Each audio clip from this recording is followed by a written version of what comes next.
नमस्कार, उत्तराखंड बुलेटिन में आप सभी का स्वागत है। मैं हूं आपके साथ सपना। उत्तराखंड में आपदा से क्षतिग्रस्त योजनाओं के पुनर्निर्माण में अब तेजी आएगी। इसके लिए कमिश्नर और डीएम के वित्तीय अधिकार बढ़ा दिए गए हैं। मुख्यमंत्री पुष्कर सिंह धामी की अध्यक्षता में कैबिनेट की बैठक में इस प्रस्ताव को हरी झंडी दे दी गई। आपदा पुनर्निर्माण कार्यों के लिए कमिश्नर अब 1 से 5 करोड़ रुपए तक के प्रस्तावों की वित्तीय स्वीकृति दे सकेंगे। आपदा सचिव ने जानकारी दी, इसकी मांग हमने की थी, जिसे कैबिनेट में स्वीकृति दी गई है। आपदा सचिव ने बताया कि पहले उनके पास 20 से 50 लाख रुपए तक के प्रस्ताव की स्वीकृति का अधिकार था। इसके अलावा डीएम भी 1 करोड़ तक के कार्य स्वीकृत कर सकेंगे। पहले उनके पास 20 लाख तक के कार्यों को स्वीकृति देने का ही अधिकार था। उत्तराखंड में आपदा से क्षतिग्रस्त योजनाओं के पुनर्निर्माण में अब तेजी आएगी। इसके लिए कमिश्नर और डीएम के वित्तीय अधिकार बढ़ा दिए गए हैं। मुख्यमंत्री पुष्कर सिंह धामी की अध्यक्षता में कैबिनेट की बैठक में इस प्रस्ताव को हरी झंडी दे दी गई। आपदा पुनर्निर्माण कार्यों के लिए कमिश्नर अब 1 से 5 करोड़ रुपए तक के प्रस्तावों की वित्तीय स्वीकृति दे सकेंगे। आपदा सचिव ने जानकारी दी कि इसकी मांग हमने की थी, जिसे कैबिनेट में स्वीकृति दी गई है। आपदा सचिव ने बताया कि पहले उनके पास 20 से 50 लाख रुपए तक के प्रस्ताव की स्वीकृति का अधिकार था। इसके अलावा डीएम भी 1 करोड़ तक के कार्य की स्वीकृति दे सकेंगे। उनके पास 20 लाख तक के कार्यों की स्वीकृति देने का ही अधिकार था।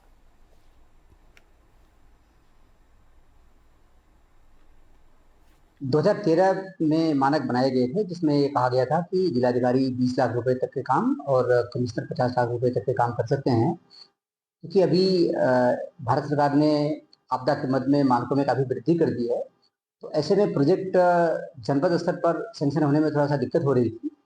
इसलिए हमने ऊपर उच्च स्तर पर बात किया, तो निर्देश प्राप्त हुए कि आप इसको बढ़ाइए।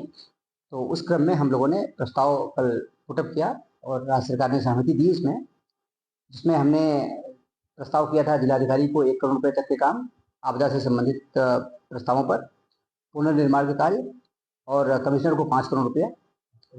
तो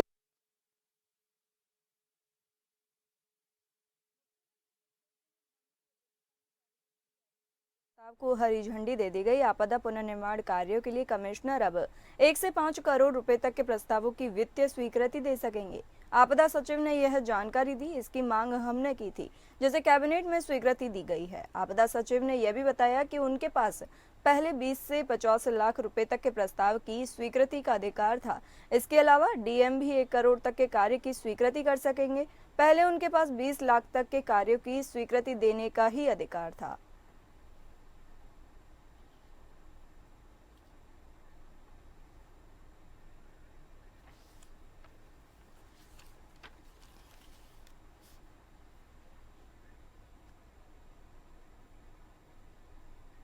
देहरादून में पुलिस मुख्यालय में राज्य स्तरीय पुलिस संगोष्ठी का आयोजन किया गया। इस अवसर पर मुख्यमंत्री पुष्कर सिंह धामी भी मौजूद रहे।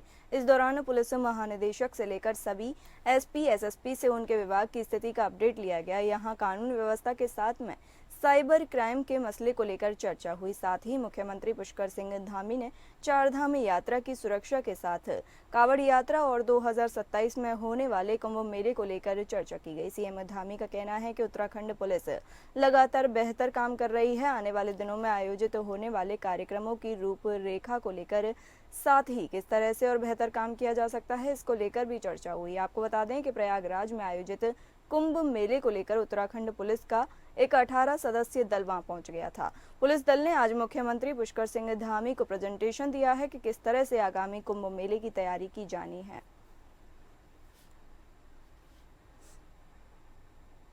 आने वाले समय में कुंभ भी प्रस्तावित है, नंदा राज्यात भी है, कांवड़ यात्रा है, बड़े हमारे धार्मिक स्थान, देव स्थान, चारधाम यात्रा है, शीतकालीन यात्रा हमने प्रारंभ की है। और समय समय पर होने वाली जो आपदाएं हैं, उन आपदाओं पर भी हमारी पुलिस, एसडीआरएफ और अनेक मौक़ों पर बहुत इनिशिएटिव लेकर काम हमेशा करती रही है। और इस संगोष्ठी से और अच्छा उनका सबका समन्वय हुआ है, सबके विचार आए हैं, आपस में चीज़ों की गहन समीक्षा हुई है, जो आगे के लिए एक अच्छा लाइनअप होगा। अच्छा जो है आगे किस तरह से काम करना है, वो बहुत अच्छा मार्गदर्शन यहाँ से बड़े हमारे जो अधिकारी लोग हैं, उन्होंने भी सभी के साथ वार्ता करके उसको आगे बढ़ाया। सीएम साहब, चारधाम को इसी के साथ ही ज्यादा जानकारी के लिए हमारे साथ सतीश कोठारी जुड़े हुए हैं। सतीश, चर्चा में सीएम ने क्या कुछ कहा? देखिए, जिस तरीके से कल जो है पुलिस लाइन में गोष्ठी की गई थी, पुलिस में मुख्यमंत्री धामी ने प्रतिवाद किया, तो वहाँ पे सभी पुलिस वालों को जो जो उनके कार्य थे उनके कार्यों की गोष्ठी हुई। और सबसे बड़ा ये है कि ये आपदा प्रदेश है और यहाँ पे जो है आपदाएं ज्यादा आती है। फिर चार धाम यात्रा है, फिर यहाँ पे जो है आप कुंभ बहुत जल्दी 27 में कुंभ होने जा रहा है, तो और नंदा राज यात्रा है, तो उसको लेकर जो पुलिसकर्मी वो इलाहाबाद कुंभ में गए थे उनके कार्यों को सराहा और आने वाले कुंभ को लेकर जो है दिशा निर्देश या समझो या उनके कार्य प्रणाली पे समझो जो भी है उस पर बात की। और जो भी पुलिसकर्मी जिन्होंने भी अच्छे कार्य करे हैं उनकी तारीफ की। और जो भी वहाँ पे आने वाले कुंभ में जो जो वहाँ पे हुआ है उसको कुंभ को लेकर जो चर्चाएं हुई और फिर यहाँ पे जो आने वाला कुंभ है उसको लेकर बातचीत करी, फिर चारधाम यात्रा को लेकर बातचीत करी। इन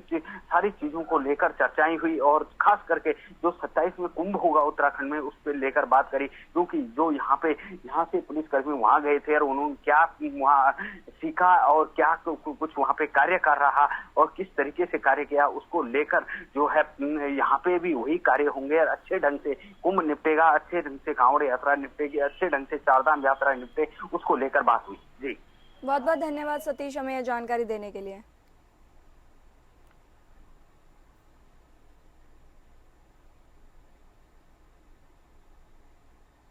विश्वविख्यात चारधाम यात्रा 30 अप्रैल से शुरू होने जा रही है। सीएम पुष्कर सिंह धामी लगातार आगामी चारधाम यात्रा को लेकर अधिकारियों के साथ बैठक ले रहे हैं।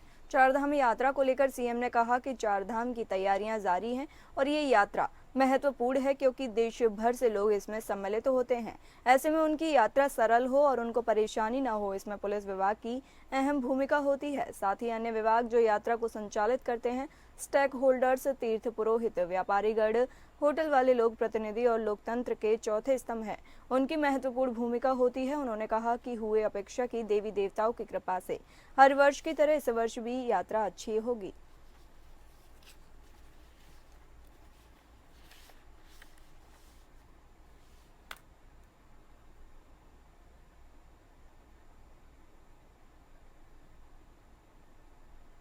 आगामी चारधाम यात्रा से पहले यात्रियों के रजिस्ट्रेशन में आ रही दिक्कतों ने ट्रैवल्स और होटल व्यापारियों की चिंता को बढ़ा दिया है, जिससे पर्यटन और उससे जुड़े व्यवसायों पर असर पड़ने की आशंका के चलते हरिद्वार के ट्रैवल्स और होटल व्यवसायियों ने अखिल भारतीय अखाड़ा परिषद के महामंत्री महंत हरिगिरी से मुलाकात की। जूना अखाड़ा में हुई मुलाकात में चारधाम यात्रा रजिस्ट्रेशन प्रक्रिया में आ रही समस्याओं को सरकार के सामने उठाने की मांग की। महंत हरिगिरी का कहना है कि अगर यात्रियों की संख्या बढ़ती है तो इससे न केवल राज्य की आर्थिकी बढ़ेगी बल्कि पहाड़ों से पलायन भी रुकेगा, लिहाजा जल्द ही मामले में सरकार से वार्ता की जाएगी।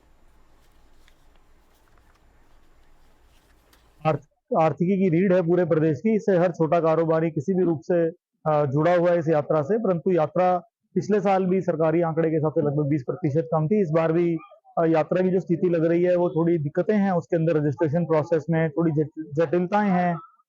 जो बाध्यता है ओटीपी की आधार कार्ड से लिंक किया गया उससे कुछ दिक्कतें हैं और ऑलरेडी मई तक जो है आपका रजिस्ट्रेशन फुल दिखा रहा है ऑनलाइन और यात्री उसमें रजिस्टर करने में अपनी दिक्कतें महसूस कर रहा है। तो हमने इन्हीं विषयों को आज अखिल भारतीय अखाड़ा परिषद के महामंत्री श्री हरिगिरी जी महाराज जी समय लेके मिले थे और अपनी इन समस्याओं से अवगत कराया। उन्होंने भी कहा कि यात्रा पूरे चारधाम के हर व्यक्ति से जुड़ी हुई है, पूरा प्रदेश इस यात्रा के ऊपर निर्भर करता है और इन समस्याओं को उन्होंने हमसे सुना और आश्वासन भी दिया कि जल्दी ही सरकार से मिलकर माननीय मुख्यमंत्री जी मिलकर इस विषय को उचित तरीके से रखा जाएगा। और जो चलिए बढ़ते हैं अगली खबरों पर। गर्मी का सीजन शुरू हो चुका है और आए दिन पारा चढ़ता हुआ नजर आ रहा है। इसी बीच लोग गर्मी से मौसम में पहाड़ों में घूमने के लिए निकल जाते हैं। मशहूर मसूरी में अब बढ़ती गर्मी के साथ साथ पर्यटकों की संख्या में भी इजाफा होने लगा है। वैसे तो मसूरी की उत्तराखंड के पर्यटन में एक अहम भूमिका हमेशा से रही है, लेकिन इसके साथ ही हर साल बढ़ती ट्रैफिक की समस्या भी जिला प्रशासन के लिए एक चुनौती बनती जा रही है। ट्रैफिक की समस्या से छुटकारा पाने के लिए जिला प्रशासन इस वर्ष शटल डिजिटल सेवा, पार्किंग में बढ़ोतरी, गोल्फ कोर्ट के जरिए मॉल रोड में भ्रमण जैसे कुछ महत्वपूर्ण कदम उठाने जा रहा है, जिसकी जानकारी जिलाधिकारी सविन बंसल द्वारा दी गई। प्रशासन के अनुसार तो पर्यटक सीजन की तैयारियों को पूरा किया जा चुका है। हालांकि धरातल पर किस तरह यह कारगर होती है, यह देखना दिलचस्प होगा। सीज़न में भी इसका सफल प्रयास किया जा चुका है, क्योंकि हमारा मसूरी में टूरिस्ट बढ़ते जा रहे हैं और लेकिन कैरिंग कैपेसिटी लिमिटेड है। पार्किंग हो चाहे वहाँ पर होल्डिंग कैपेसिटी हो टूरिस्ट को लेकर, फ्लोटिंग पॉपुलेशन को लेकर, तो ये आवश्यक है कि जो हमारे व्हीकल्स हैं उनको एट अ डिस्टेंस सुरक्षित वे से रोका जाए और टूरिस्ट के आवागमन के लिए, सुगम एक्सेस के लिए वहाँ से शटल्स उनको प्रोवाइड किए जाएं। And this is going to be the norm in all major tourist locations. ये काफ़ी जगहों पर शुरू हो भी चुका है अगर हम देश भर में देखते हैं। तो यही एक तरीका है कि हम टूरिस्ट को ज़्यादा से ज़्यादा अट्रैक्ट करें। मौसम विभाग के अनुसार उत्तराखंड में अगले 4 दिन जमकर बारिश होने की संभावना बताई जा रही है, जिसके चलते आज 11 जिलों में बारिश का पूर्वानुमान है। तो कल से 3 दिन तक सभी जिलों में बारिश हो सकती है। ऐसे में लोगों से सावधान और सतर्क रहने को कहा गया है। मौसम विभाग के अनुसार आज उत्तराखंड में गढ़वाल मंडल के 6 और कुमाऊं मंडल के 5 जिलों में बारिश हो सकती है। वहीं शुक्रवार यानी कल राज्य के सभी जिलों में बारिश होगी, जिसका सिलसिला 20 अप्रैल तक जारी रहेगा, जिसके बाद 21 अप्रैल से मौसम थोड़ा राहत देगा। साथ ही 21 अप्रैल को सिर्फ 3 जिलों में बारिश का अनुमान जताया गया है। उत्तराखंड के लिए मौसम की बात करें तो कल 18 तारीख से लेकर 20 तारीख में फिर से एक पश्चिमी विक्षोभ निकलेगा, जिसका असर की जो उत्तराखंड में भी देखने को मिलेगा।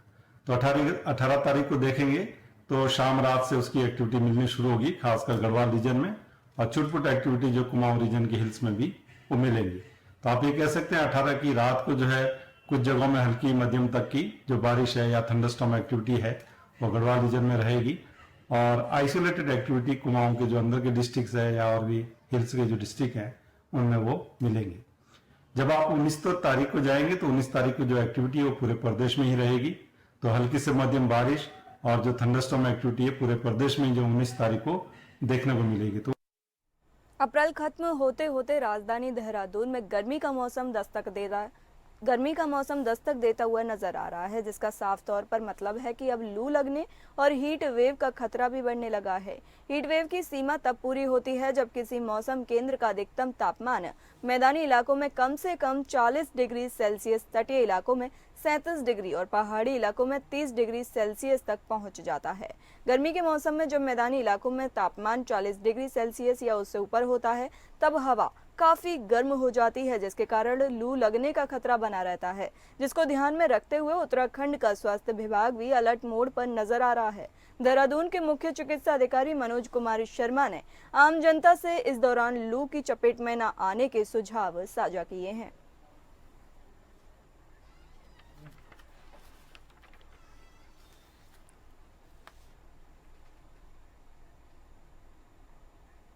उत्तराखंड की राजधानी देहरादून से एक वीडियो सोशल मीडिया पर तेजी से वायरल हो रहा है, जिसमें शासन और प्रशासन दोनों के गलियारों में हलचल मचा दी है। वीडियो में शासन के एक वरिष्ठ अधिकारी और एक पुलिस दरोगा के बीच जमीन को लेकर जमकर बहस होती दिखाई दे रही है। बहस का केंद्र एक सरकारी जमीन है, जिसे लेकर लंबे समय से विवाद चल रहा है। पूरा मामला उत्तराखंड तकनीकी विश्वविद्यालय के पास स्थित एक कॉलोनी से जुड़ा हुआ है, जहां गुजरने वाली एक सड़क को सरकारी जमीन से होकर निकालने की कोशिश की जा रही थी। दावा है कि यह जमीन वित्त विभाग के अंतर्गत आती है। इसी मार्ग के निर्माण को लेकर स्थानीय लोगों द्वारा काफी समय से प्रयास किए जा रहे थे। जिलाधिकारी स्तर तक इस बारे में कई आवेदन भी दिए गए थे, जिनमें कॉलोनी तक सड़क पहुंचाने की मांग की गई थी। वीडियो के सामने आने के बाद देहरादून के वरिष्ठ पुलिस अधीक्षक अजय सिंह ने वीडियो में दिखा रहे दरोगा हर्ष अरोड़ा को लाइन ट्रांसफर कर दिया है। प्रशासन द्वारा पूरे मामले की जांच की जा रही है।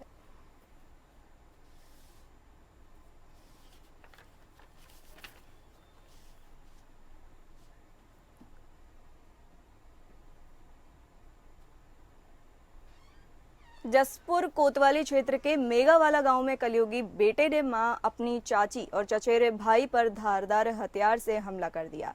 इस हमले में तीनों गंभीर रूप से घायल हो गए। घायलों को उपचार के लिए एक निजी अस्पताल में भर्ती कराया गया है। इलाज के दौरान चाची सुनीता देवी की मौत हो गई। अब पुलिस पूरे मामले की जांच कर रही है।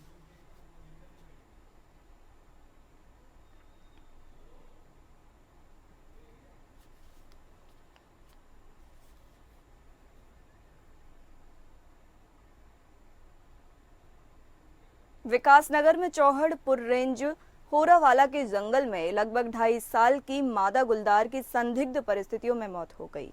घटना से वन महकमे में मचा हड़कंप। मरने से पहले गुलदार ने एक बकरी पालक पर भी हमला किया था। घायल व्यक्ति को अस्पताल में भर्ती कराया गया है। गुलदार के शरीर पर चोट के निशान नहीं मिले हैं। गुलदार के दांत और नाखून भी पूरी तरह से सुरक्षित हैं। मौके पर डीएफओ कालसी पहुंचे और गुलदार का मौके पर ही पोस्टमार्टम कराया गया। अब शेड्यूल 1 के जानवर की मौत पर सवाल उठा रहे हैं। घटना की विस्तृत जांच की जा रही है।